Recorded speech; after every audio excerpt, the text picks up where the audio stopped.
더드림교회 성도 여러분 반갑습니다. 안동영 목사입니다. 오늘 수요 신앙 강좌는 팀 켈러 목사님의 책 답이 되는 기독교 10번째 시간입니다. 제목은 압제받던 사람이 압제자로 변하는 악순환을 끊다입니다. 압제받던 사람이 압제자로 변하는 악순환이 있어요. 힘을 가지거나 뭔가 상황이 바뀌면 힘을 갖게 되면 압제를 받던 사람이 오히려 압제자가 됩니다. 요즘 말로는 갑질을 하게 되고요. 예, 그런 거죠. 그 악순환을 기독교는 끊어내더라. 그래서 부제는 뭐냐면 세속주의 정의의 기초가 흔들리다. 세속주의에서 말하는 정의라고 하는 것, 그 기초가 흔들리다. 충분히 설명할 수 없고 한계가 있다. 근데 기독교는 진짜 정의를 말할 수 있다라고 말합니다. 그래서 오늘 정의에 대해서 같이 살펴보기를 원합니다. 여러분, 기독교는 정의의 종교가 맞습니까? 뭔가 좀 어색하죠? 세상에 안 믿는 사람들도 그렇겠지만, 교회를 오래 다니신 분들도 기독교를 정의의 종교다. 이렇게 말하면 뭔가 어색하고 낯설 것입니다. 기독교는 사랑의 종교죠, 여러분. 하나님은 사랑의 하나님이고, 용서하고, 사랑하고, 그냥 좋은 일 하고, 이런 종교지. 정의? 이러면 좀 차갑게 느껴지지 않습니까? 근데 그건 착각입니다. 성경은요, 우리 기독교를요, 사랑 플러스 정의의 종교라고 말한, 물론 사랑의 하나님 맞아요. 근데 우리 하나님은 정의의 하나님이신 것입니다. 우리 하나님을 공의의 재판장이라고 하셨습니다. 공의의 재판장. 이 세상을 보십시오. 정의로운가? 공의로운가? 세상에선 정의가 이루어질 수 없어요. 이런 고소고발 당해보시고, 변호사 쓰고 법정 싸움을 해보신 분은 알겠지만, 모든 국민이 법 앞에 평등한가요? 평등하지 않은 것 같습니다. 돈 많은 사람은 유명 로펌, 변호사 많이 쓰면 그 재판이 길어지면 그걸 버텨낼 수 있으면 보통 이기게 되어져 있습니다. 그래서 무전, 유죄, 유전, 무죄. 돈이 있어야 돼요, 사실. 씁쓸하죠, 씁쓸해요. 세상에 정의가 있습니까? 이거 없어요, 없어. 이루어질 수가 없어요. 여러분, 어제 잘 주무셨습니까? 제가 이 얘기를 참 안 하려고 그랬는데, 저는 뉴스 보고 깜짝 놀랐어요. 이게 가짜 뉴스인지. 제가 설교할 때 정치 얘기 안 한다 그랬으니까, 근데 이거 설교 아닙니다. 수요 신앙 강조하니까 말하는 겁니다. 비상계엄이 선포되어지고 6시간 만에 해제되긴 했지만, 지금 오늘까지 뉴스가 난리고요. 이게 진짜 맞는 말인가? 이런 생각이 듭니다. 진짜, 우리나라가 이 민주주의가 이렇게 망가질 수가 있는가? 이런 걱정이 됩니다. 여러분. 윤 대통령 되고 뭐라 그랬습니까? 공정과 상식을 입에 그냥 입버릇처럼 달고 살았잖아요. 뭐가 공정입니까? 뭐가 상식입니까? 근데 그 사람에게 그게 상식이에요. 남은 잘못한 거 눈꽃만큼만 잘못해도요, 그냥 수백 번 압수수색해서 죽이려고 하는 거예요. 검사 시절 때부터 했던 버릇 같은 겁니다. 근데 자기에게 누가 뭐라고 하면 다 거부권하고요. 안 받는 겁니다. 와이프 건들면 안 되는 거고요.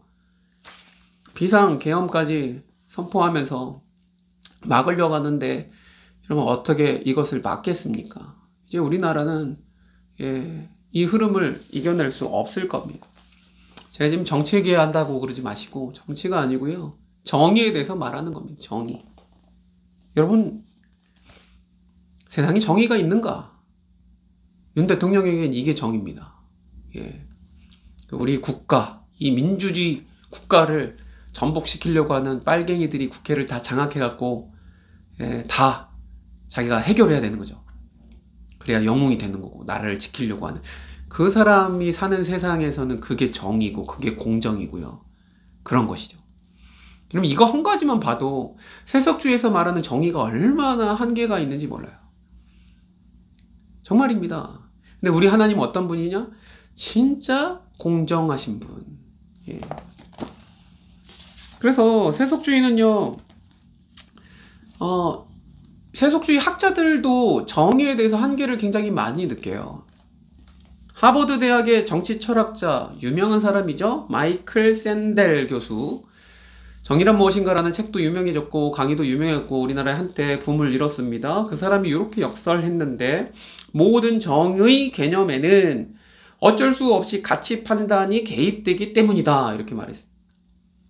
그냥 종교 빼고 도덕 같은 거 빼고 사람들의 합의를 가지고 이성과 합리주의를 가지고 규칙과 이런 법을 정해서 나라를 공정하게 할 수 있느냐, 정의를 세울 수 있느냐? 없어요, 사실. 모든 정의 개념에는 어쩔 수 없이 가치 판단이 들어갈 수밖에 없다라는 것이죠. 정의에 대한 공론에 도덕적, 종교적 확신을 연관시켜서는 안 된다라는 개념이 있는데 그건 정말이지 불가능하다라고 제가 말하는 게 아닙니다. 이 샌들 교수가 말하는 거예요. 여러분, 종교적, 도덕적 관점을 각자의 선택에 맞게 사생활에 남겨져 버려야 된다. 그리고 사회는 이렇게 우리가 정하는 대로 하면 된다라고 말을 하는데 이게 되느냐라는 것이죠. 안 됩니다. 안 된다. 그래서 이렇게 해서는 정의, 인권 이런 게 세워질 수 없다라고 말하는 것입니다. 그래서 인권에 힘이 있으려면 인권이 자체적으로 엄연히 존재해야 된다라는 것이죠. 인권에 힘이 있으려면. 그래서 인권에 대해서 말을 하고 있을 때 인권이 무엇입니까? 인간으로서 마땅히 누려야 될 권리인 것입니다. 인간이기 때문에 그냥 누려야 될 권리. 그게 인권이에요. 세상에서 인권을 굉장히 말합니다. 인권과 평화, 이게 세속주의에서 말하는 가장 보편적인 합의되어 있는 가장 중요한 가치가 이것인데 과연 인권에 대해서 말할 수 있는가? 그 세계 인권 그런 걸 보면요. 국제연합의 세계 인권 선언을 보면 그냥 인권을 열거해 놓을 뿐이지 인간에게 왜 이러한 권리가 있느냐에 대해서 말을 설명을 할 수가 없어요. 당연하죠.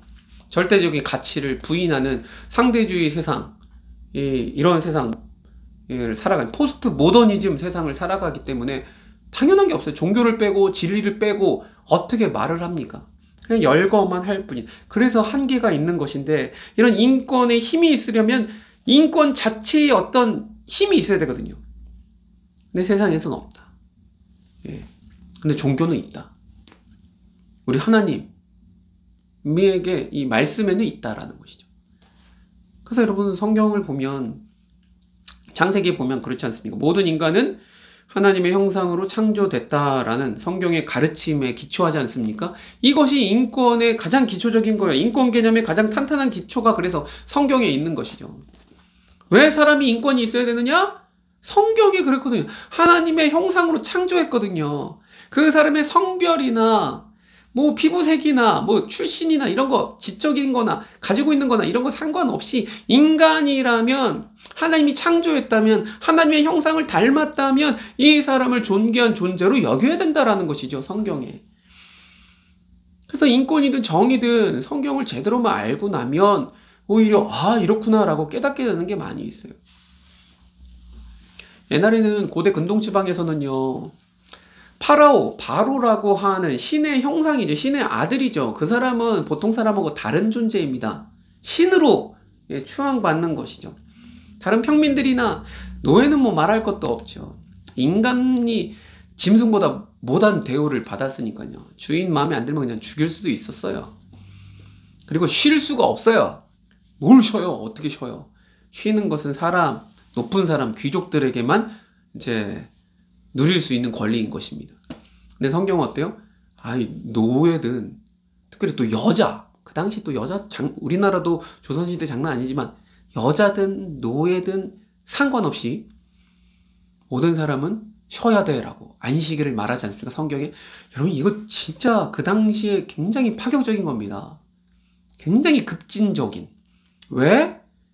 신의 형상이 왕만 그런 게 아니고, 파라오만 그런 게 아니고, 나도 너도 종도 우린 다 하나님의 형상이야 라고 말하고 우린 인간다워 그리고 우린 쉬어야 돼 라고 말하는 종교가 기독교였거든요. 저는 목사로서 진짜 이게 구약을 보면 볼수록 너무너무 놀라워요. 그 당시에 수많은 종교들은 그렇지 않았거든요. 신을 굉장히 잘 구슬려 갖고 복 받는 거 이런 게 중요했던 그런 종교들. 그러니까 어떻게 보면 나라나 이런 사람들을, 국가를 잘 이렇게 운영하고 통제하고 이렇게 하기 위한 도구로서 종교를 만들어내고 그것이 제 역할을 하고 뭐 요런 종교들이 대부분인데, 기독교는 그렇게 따지기는 그 역할을 감당할 수도 없고요. 기독교는 아예 이 패러다임이 달라요. 모든 사람이 다 하나님의 형상이래. 물론 기독교에 또 흑역사도 많이 있습니다. 노예제도 이런 거. 물론 노예제들을 이제 없앤 것도 기독교가 이제 앞장서서 이제 그렇게 노예제 철폐를 하기도 했지만, 노예제를 또 옹호한 것도 기독교입니다. 사실은 흑역사가 있죠. 제가 지난주 목요일 날 그 아메리카 원주민을 위한 참회 기도에 참여하고 왔는데, 제가 기도 맡은 게 인권 문제에 대한 기도였어요. 그래서 갔다 왔는데 여러분, 아메리카 원주민들, 인디안이라고 말하지 않습니까? 그 인디안이라는 단어조차 좀 그래요. 왜냐면 그 서구에서 아메리카로 넘어갔을 때 만났던 원주민을 인도인으로 알았어요. 사실 영국 사람들이. 그래서 인도인으로 본 거예요. 그래서 인디안이라는 말이 생긴 것입니다. 그들의 어떤 중심적인 사고인 것이죠. 식민지를 대하는. 그래서 원주민으로 부르는 게 맞습니다. 아메리카 원주민. 아무튼 메이플라워 타고 청교도들이 가갖고 1년 만에 겁나 많이 죽고, 농사를 지을 수 있나, 너무 춥고 병 걸려 죽고 그랬을 때에 원주민들이 도와줬거든요. 그래서 추수감사주의를 첫 번째로 1년 만에 드리게 돼서 감사해서 원주민 초청해서 식사하고, 이게 미국의 추수감사주일의 유래가 된 것입니다. 근데 흑역사도 있어요. 그 천교도뿐 아니고 이제 계속 개척자들이 왔고 했을 때에 이 원주민들을요, 총과 대포 뭐 이런 것들로 많이 학살하고 죽였습니다. 그리고요, 이걸 하나님의 이름으로 했어요. 사실 종교가. 청교도들이 묵인했고요, 옹호했고요, 이교도들이라고 했어요. 그 사람들이요, 여러분, 그 흑사병, 뭐 홍역 이런 거에 취약했거든요. 병원 항체가 없었으니까. 그래서 전염병으로요 진짜 많이 죽었고요, 또 총으로도 많이 죽였고요. 근데 하나님의 이름으로 하나님이 심판한 거라고 말했어요. 이교도들을 하나님이 심판하셨다라고 말할 정도로 정당화했죠. 이런 흑역사가 있어서 추수감사주일은 하나님이 우리에게 주신 추수한 것에 대한 감사하는 종교다, 아니 그런 절기다, 이렇게 하기에는 너무 뼈아픈 흑역사가 있습니다. 사실 우리는 회개해야 되는 것입니다. 추수감사를 감사해요 이걸로 끝날 게 아니고, 그 쓰라린 역사를 우리는 알아봐야 되는 것이죠. 그래서 그 원주민들은요, 애도의 날로 지켜요. 그때 당시에 500만 명 정도 됐었대요, 아메리카 원주민들이. 근데 이들 중에 95%가 질병과 또 탄압 가운데 죽어요. 이 말이 되니까 95%가 죽어요. 그래서 25만 명 남아요. 그리고 그 인디언 보호구역을 따로 지정해갖고 원래 살던 땅은 다 뺐고요, 5%도 안 되는 곳에 몰아놓고 거기서 나오면 다 죽였어요. 보호구로 설치하고. 여러분, 미국에 그런 흑역사가 많이 있습니다. 근데 우리가 한국 기독교가 이런 걸 몰라요. 그냥 무조건 추수감사주일 그냥 감사하고 땡큐. 근데 다른 사람의 이런 피눈물 나는 역사를 나의 감사거리로 삼는다? 알고나 하자 이거지, 알고. 그래서 그 기도회를 제가 갔다 왔거든요. 그냥 이렇게 같이 모여서 기도한 그런 겁니다. 뭐 얘기하다가 이렇게 나왔지.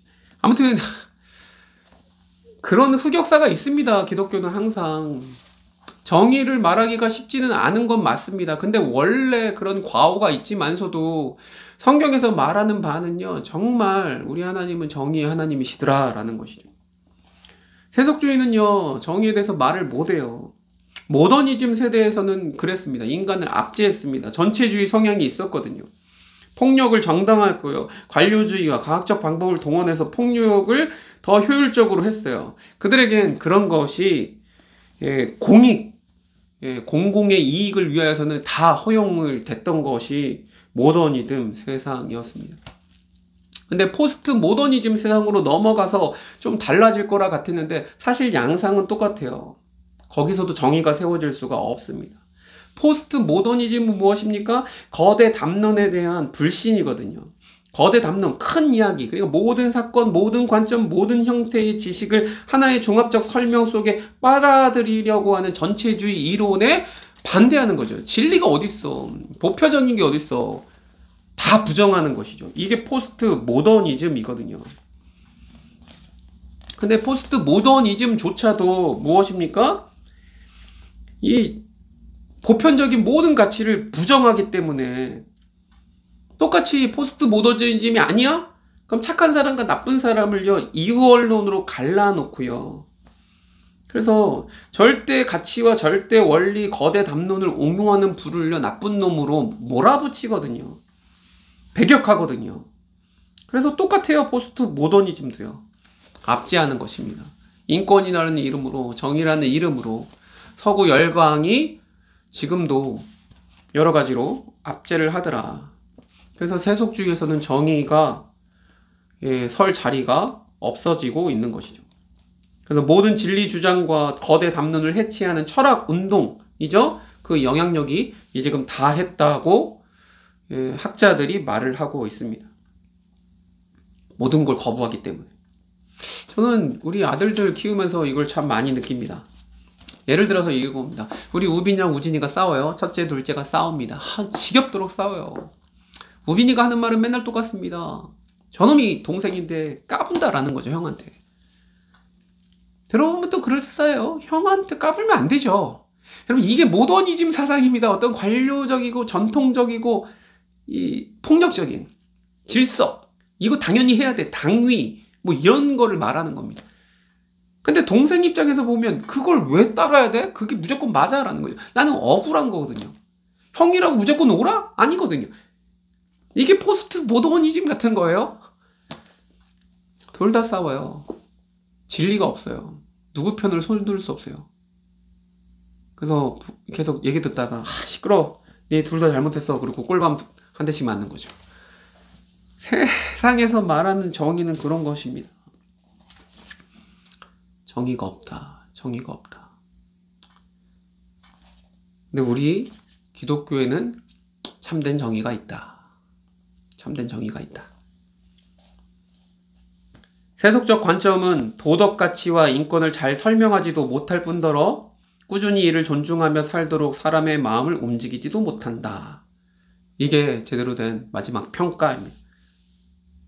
도덕 가치, 인권, 설명도 못하고 사람을 움직이지도 못해서 원래 종교랑 도덕 이거 빼고도 그냥 법으로 어떻게 정의롭게 살 수 있다? 이거 다 허상이더라. 종교가 필요하다. 더 정의로운 사회로 나아가려면 종교가 필요하다. 이것에 동의하지 못하는 분들 많을 겁니다. 한국교회 이런 안 좋은 모습들을 보고. 진짜 종교 말이죠. 진짜 기독교, 진짜 성경에서 말하는 교회는 그런 것은 아닙니다. 그래서 기독교는 진리와 보편 가치를 보유하고 있고요. 그 보유한 기독교 어떤 보편 가치를 가지고 다른 사람을 탄압하거나 억압하는데 쓰지 않는 거예요. 그게 제대로 된 것입니다. 그래서 우리 기독교는 그런 종교다. 그런 예가 정말 많이 나와 있습니다. 제대로 성경을 알면. 그래서 성경은 처음부터 끝까지 반전의 이야기로 덮여져 있다고 말을 하는데 무슨 소리입니까? 우리 하나님은요 늘 정의를 세우시는데 약자 편에 쓰셨다. 피지배자, 비루한 인생, 약자, 소외층을 택하시더라 라는 거죠. 이스라엘을 택하실 때도 그랬습니다. 강한 족속을 뽑지 않았어요. 가장 약한, 연약한 존재를 뽑으세요. 왜냐면 강한 놈들을 뽑으면 지가 잘한 줄 알거든요. 그래서 성경은요 하나님의 선택을요 은혜로 봐요. 택하신 거죠. 자격이 있어서 택한 게 아니라 그냥 택하시는 거죠. 그게 은혜인 것입니다. 하나님의 은혜로운 활동은 세상이 기대하는 영향력과 특권의 노선을 따라가지 않는다라는 거예요. 우리 모두 다 그 은혜를 누리고 있는 것이죠. 그래서 약자와 강자, 빈자와 부자에 대한 그런 힘의 어떤 편드는 그게 없어요. 오히려 약자를 더 위해 주십니다. 반전 내러티브입니다. 하나님이 약자를 특별히 더 좋아해서가 아닙니다. 하나님의 정의는요, 억울한 자 편을 무조건 듣는 건 아닌데 그들의 얘기를 들어주자라는 것이죠. 드러나 보자. 예, 드러나 보자.